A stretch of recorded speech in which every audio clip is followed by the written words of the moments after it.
Hi guys. Just want to give a little thought exercise about water and the importance of it. We all know, everybody's told 3 days without water, you're dead. All these other types of things that people put out there. And those are all true to a point statements. There are exceptions to every rule, but in both directions, by the way, could be shorter, could be longer. The real thought that I'm having with you today is to think about how could you get rainwater, or how could you get well water, or water from a creek, or what if you don't have any of those resources? What are some things that you could do that could get you water that people don't think about in a everyday thought? One is people don't think about dew. Dew on the ground. It doesn't get you a lot of water, but if you have a light sheet that you can drag across the water, collect water, you would want to purify it afterwards. I mean, it's going to have a lot of contaminants. You're not going to just drink it straight. But you can. There's several cases, documented cases of people laying out their clothing in order to collect some water.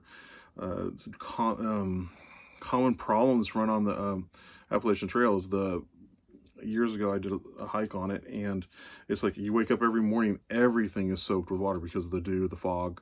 And so how do you get rid of that? But in some situations you want to actually set stuff up to collect that in order to have water. It doesn't give you a lot, but it gives you some, and every little bit helps. Now these are austere situations. If you have a well that you can get water that doesn't rely on electricity, and it's not, it's like, I know one friend that has 1,000-foot deep well, and the water is not getting all the details in it, but it's like 900 feet is the static water line for where he's at. And so that's a lot of pulling up height for something that's really heavy at 7 pounds per gallon. It takes a lot of energy and effort, burns a tremendous amount of calories without electricity or some sort of mechanical system to do it. So you can set up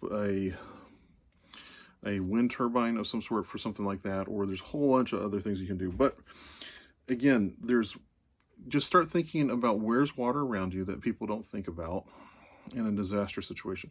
One place is in a house. You can actually get water by, people do when they winterize a house, like people that are winterizing a house to keep it from freezing, or an RV.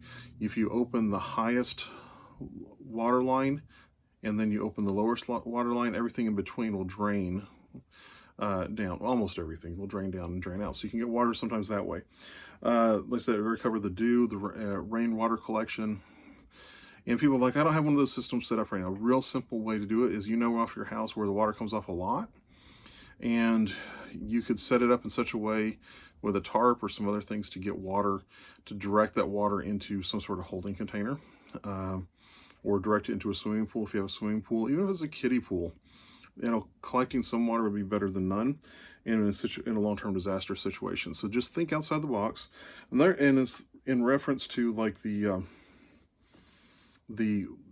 a grid down situation. This is not something to do every day, but a lot of commercial buildings will have, you go there and it's like, I can't turn the water on because there's no way to turn the faucet on.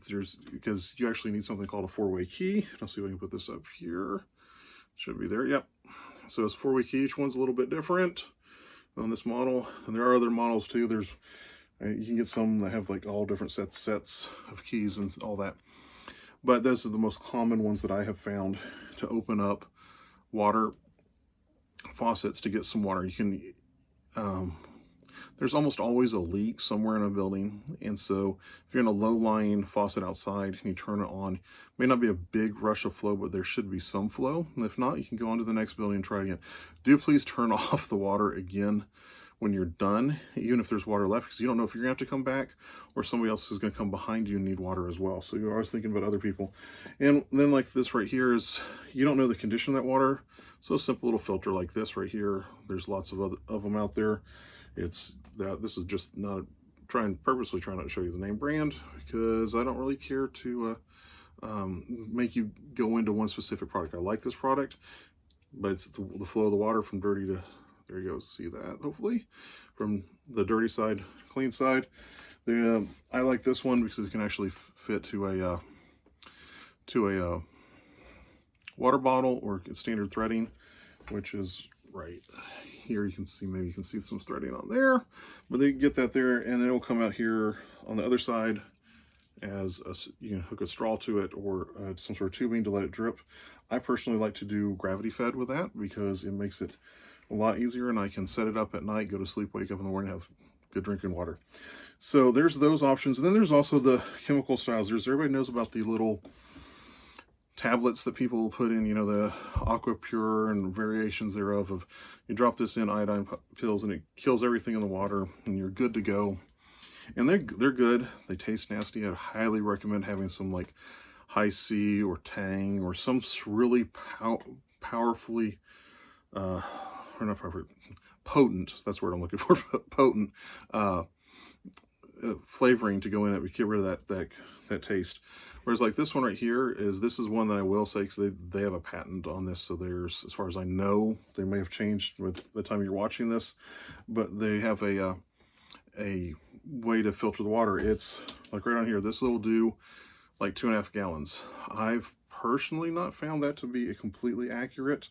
They actually have the little handy instructions right here. Somebody wants to try to pause that. I don't know if that's in focus. There we go for them. But I really do like that product. They say 2.5 gallons. I've found really, I don't like to go above 2 gallons, and maybe 1 3/4 of a gallon. And then from that, you lose more of it because the particulates will separate out. A lot of people out there in the YouTube world and all the other social platforms will go start off with really, really muddy water to prove it works. Yeah, that's really cool. But if I'm wanting a lot of water to drink, I'm not going to start off with a lot of muddy water. I'm going to let this try to work as much as I can. Because this packet, I saw one guy to get 2 gallons worth of processed water, to purified water, went through 4 of those packets. He started with muddy water. And so just take a t-shirt like what I'm wearing right now, or something like that, or some sort of rag, even if it's dirty, not something with chemicals on it, but a dirty one that's, you know, whatever it may be. You can use a old sock. There's all sorts of things you can do to filter that water to get the big stuff out. You want to make it as clear and as clean as possible before you start filtering it. It's called pre-filtering, and that's why there's a lot of people out there complaining about water filters not working anymore, because it's like, you can filter from this lake and this particular water filter, and the company I'm thinking of actually has a lawsuit going on with them, and it will process up to 2,000 gallons. It's true, you can, but the people that were doing it saying it didn't work. A lot of it didn't work. Not all of them, but some were like going out there and literally scooping up, had bugs in it, had grass clippings from the lawn mowing, the weeds, the algae, all that, and poured it into the filter at the top, and then it clogged up after just a few gallons. Like, I think it was, I don't remember the numbers, but it wasn't even in the hundreds of gallons when they can filter over 2,000 gallons, they say, which is true. If you pre-filter it, or at least in my experience, it's true. I shouldn't say for sure beyond all that. My experience is you can actually sometimes even get longer with water filters, some of these water filters, if you know some basic maintenance tips and tricks on it.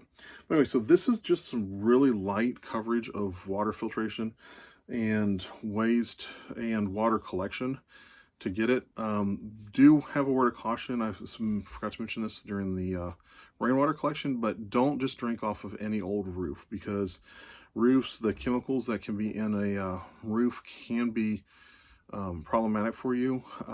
If over long-term consumption, can even kill you, depending on what type of roofing shingles you have and the nails you use in it, because believe it or not, some nails still are lead-based. Not many, but there still are some, and zinc can cause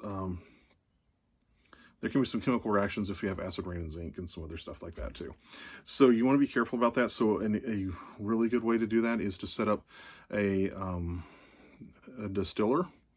And you can do distillers with solar power. They're not as fast or as efficient, but you can set up multiples of them and give you a good bit of water from that you distill the water out to get some good drinking water from that. You can even do saltwater distillation for people out there that live near bodies of water that are salty or brackish. And those are amazing ways to get good drinkable water, and also in the process to break down, start processing to create salt for you to have, which would be a great barter item for people, and also help you be able to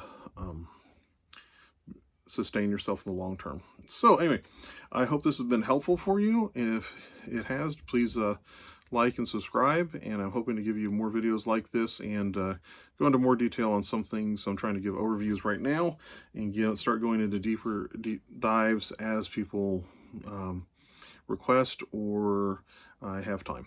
I hope you guys are having a great day, and be safe out there. Remember, prepare now. Your future self will thank you.